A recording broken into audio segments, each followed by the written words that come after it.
அப்படியே அவன் இருக்கிறான். புசியும் பானம் பண்ணும் என்று அவன் உன்னோடே சொன்னாலும் அவன் இருதயம் உன்னோடே இராது. நமது எண்ணங்கள் தான் நம்முடைய வாழ்க்கையை வடிவமைக்கின்றன. நாம் எப்படி சிந்திக்கிறோமோ அப்படியே ஆகிவிடுவோம் என்று வேதாகமம் நமக்கு கற்றுக் கொடுக்கின்றது.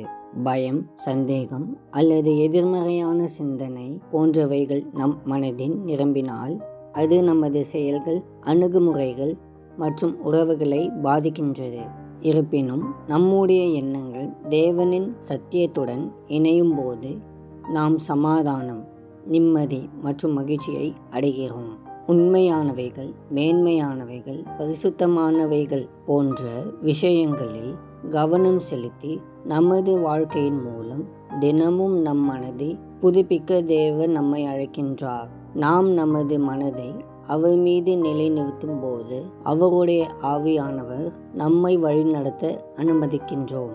அவருடைய சித்தத்தின்படி நமது வாழ்க்கையையும் நோக்கத்தையும் வடிவமைக்கின்றோம்.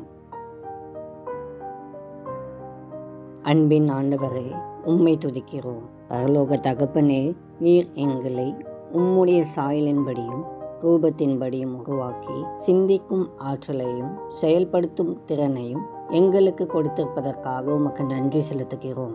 எங்கள் எண்ணங்களை பாதுகாக்கவும் உண்மையானவைகளிலும் மேன்மையானவைகளிலும் கவனம் செலுத்தவும் எங்களுக்கு உதவி செய்யும்.